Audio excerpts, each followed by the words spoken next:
Welcome to our immigration briefing show. Today, we're diving into the fiery protests in Los Angeles where thousands gathered to oppose President Trump's deployment of the National Guard. Clashes erupted outside detention centers with tear gas and rubber bullets flying, as demonstrators chanted and blocked traffic. The situation escalated quickly, turning peaceful protests into intense confrontations, sparking widespread controversy over federal intervention. Next up, the story of how 2,000 National Guard troops arrived in LA, without the state's request. Trump justified this bold move by citing unrest and threats to law and order, but California officials, including Governor Gavin Newsom, called it an overreach and a dangerous escalation. The troops faced protesters, and the tensions between federal and local authorities are heating up, with debates over legality and civil liberties front and center. Finally, in the aftermath, the community in Compton rolled up their sleeves to clean tear gas debris and graffiti, showing resilience amid chaos. Despite the violence, most of downtown LA kept going with normal activities, but the scars of unrest remain. The protests highlight the deep divisions over immigration policies and federal power, leaving us all wondering what's next. Please continue to watch for the full story. The Los Angeles Times vividly captures the escalating chaos as protests against President Donald Trump's immigration crackdown intensify, with federal troops arriving in the city amid fiery clashes. The deployment of approximately 2,000 National Guard troops, ordered by Trump without the governor's approval, triggered fierce confrontations with protesters outside the Metropolitan Detention Center, where immigration raids had recently taken place. Law enforcement used tear gas, rubber bullets, and crowd control munitions to disperse demonstrators, many of whom voiced their anger through chants of "shame" and "go home," especially targeting the heavily armed National Guard members. Tensions soared as protesters attempted to block traffic on the 101 freeway, with California's Governor Gavin Newsom condemning the move as a breach of state sovereignty, while Trump justified the deployment as necessary to restore law and order in the face of what he described as violent unrest. Nikkei Asia reports that the confrontation between federal troops and protesters extended beyond Los Angeles into neighboring cities like Paramount, where immigration raids by ICE had sparked widespread protests. The scene was tense, with National Guard members and Homeland Security personnel pushing back crowds that chanted slogans such as "ICE out of LA," reflecting the deep frustration over aggressive immigration enforcement. Trump characterized the protests as riots and issued threats of violence against those who spit on federal officers, vowing that "they spit, we hit." Meanwhile, California officials accused the administration of stoking chaos for spectacle, with Governor Newsom urging calm and emphasizing that the protests remained peaceful despite the aggressive federal response. The deployment of troops, including threats from Defense Secretary Pete Hegseth to activate active-duty Marines if violence persisted, underscored the administration's hardline stance amid growing unrest. Yahoo US vividly describes the scene where dozens of National Guard members, clad in riot gear and armed with rifles, faced off against protesters in downtown Los Angeles. The arrival of federal troops, called up by Trump, was met with protests that temporarily dispersed after authorities used tear gas, only to reassemble later. Trump's aggressive rhetoric and threats to deploy 2,000 troops, along with warnings to California officials that they would face legal consequences if they obstructed immigration enforcement, heightened tensions. California's leaders, including Governor Newsom and Los Angeles Mayor Karen Bass, condemned the move as unnecessary and provocative, accusing the Trump administration of seeking a spectacle and escalating an already tense situation. The protests, which the administration claims target criminal illegal aliens, have become a battleground reflecting the deep political divide over immigration policy, with federal authorities prepared to continue enforcement efforts amid fears of further violence and unrest.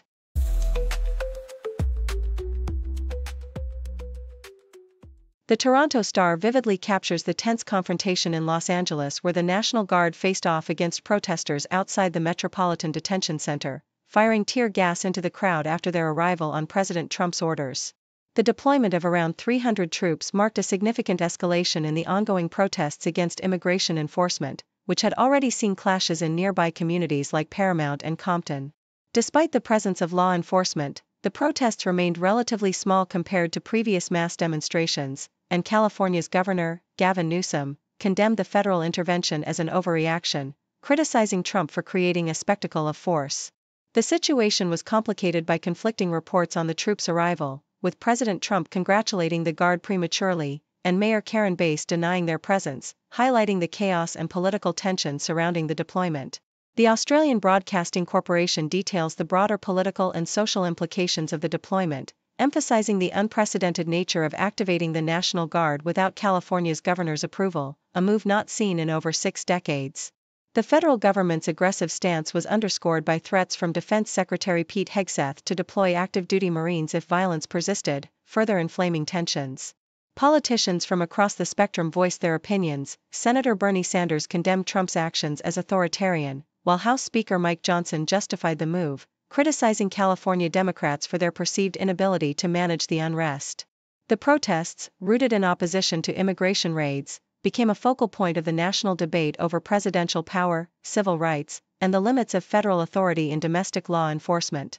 The Associated Press offers a poignant scene of community resilience amid chaos, showing residents like Ernest Melendres cleaning tear gas remnants from their neighborhoods after the clashes. The night before had seen federal authorities firing gas and explosives, igniting small fires and graffiti in local businesses, leaving a trail of destruction that residents now had to confront. Melendres, along with his family, expressed a desire for peaceful protest and lamented the damage inflicted on their community, feeling abandoned by political and law enforcement officials. The damage and frustration underscored the deep divisions and the human toll of the protests, as residents struggled to restore their neighborhoods while grappling with the political fallout of the federal intervention, which many saw as an unnecessary escalation that only deepened community scars.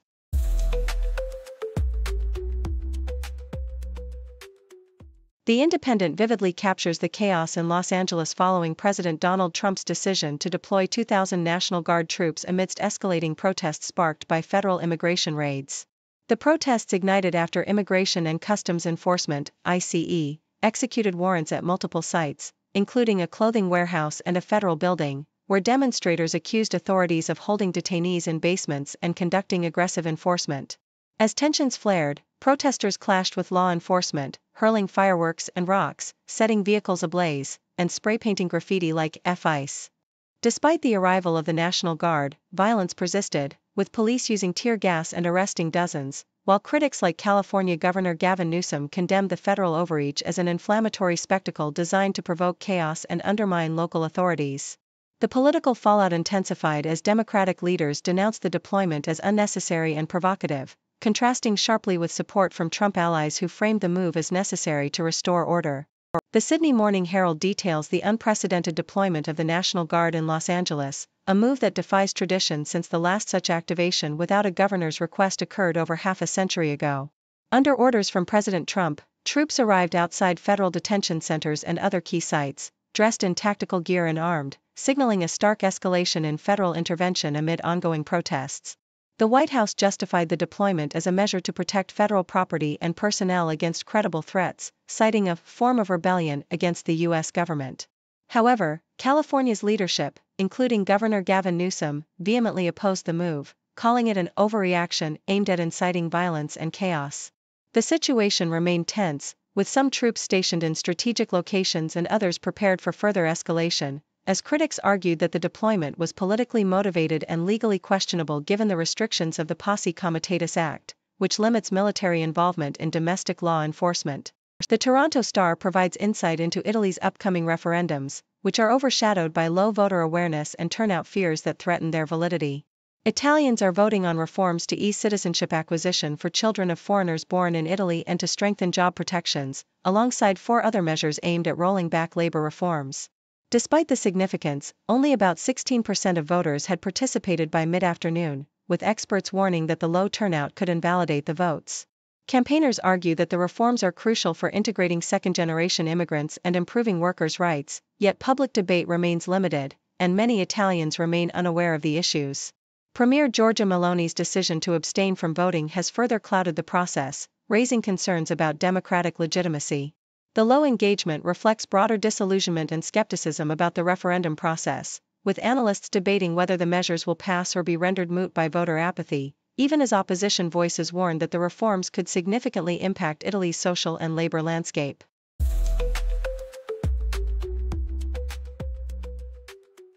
According to the Toronto Star, the deployment of approximately 300 National Guard troops in Los Angeles marked a historic moment, as this was the first time in 6 decades that a state's National Guard was activated without a request from its governor.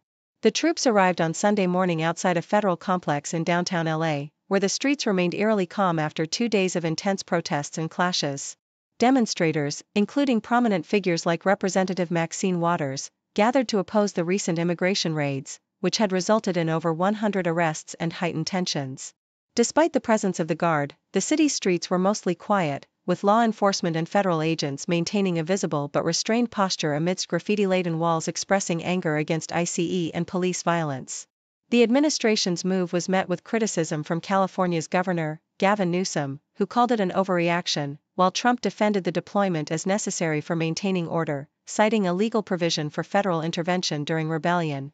Yahoo US vividly described the scene on a foggy Los Angeles morning, where the arrival of the National Guard seemed almost cinematic, with soldiers standing in camouflage, semi-automatic weapons slung over their shoulders, and their faces exposed to the press. The atmosphere was surreal, with the city's iconic skyscrapers and government buildings surrounded by law enforcement vehicles, yet the streets were largely peaceful, hosting a different event altogether, a charity walk organized by the March of Dimes.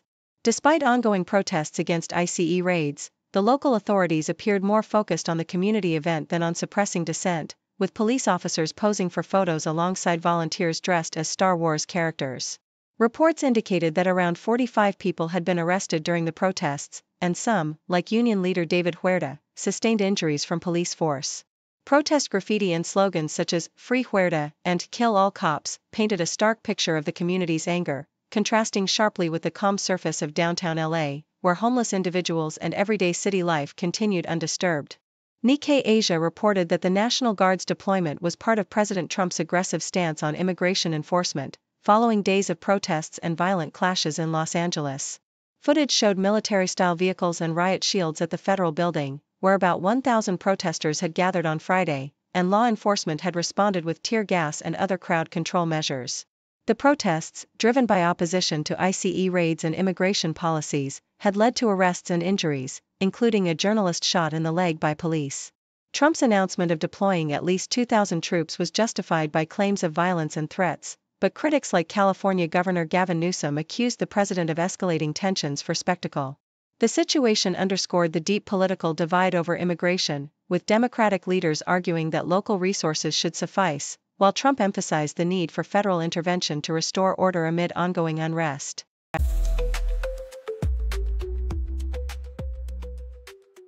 According to the Associated Press, President Donald Trump's new travel ban, set to take effect on Monday, targets citizens from 12 predominantly African and Middle Eastern nations, including Iran, Somalia, and Yemen, with additional restrictions on individuals from several other countries. The ban, which does not revoke existing visas but restricts future applications, is justified by Trump on grounds of national security, citing concerns over terrorism and visa overstays, especially after the Boulder, Colorado attack.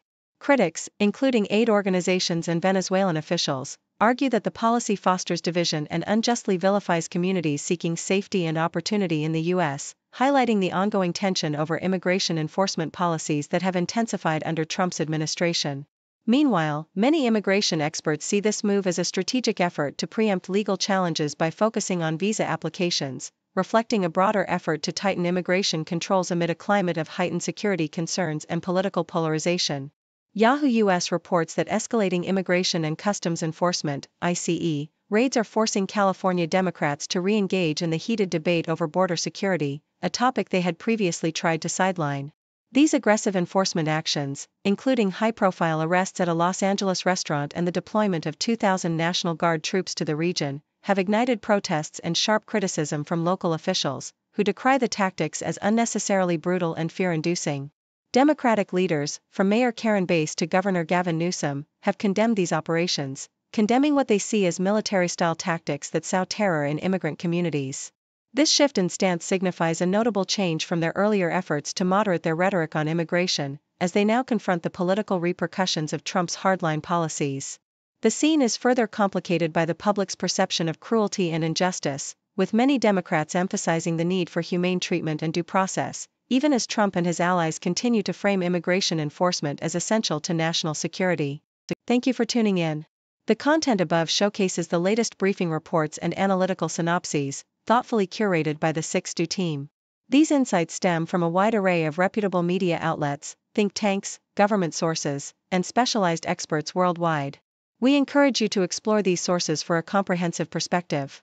Keep in mind that while the content may not always align with the official standpoint of 6 Brief, it's not meant to be taken as absolute directives for decision-making. Comprising seasoned media professionals, learned scholars, and accomplished scientists, the 6 team embodies a trailblazing, fully independent media entity. To customize 6 Brief to meet your professional needs, you have the option to subscribe to a diverse array of briefings on our website, 6dobrief.com. Regardless of your location, you can conveniently receive 6 Brief via email.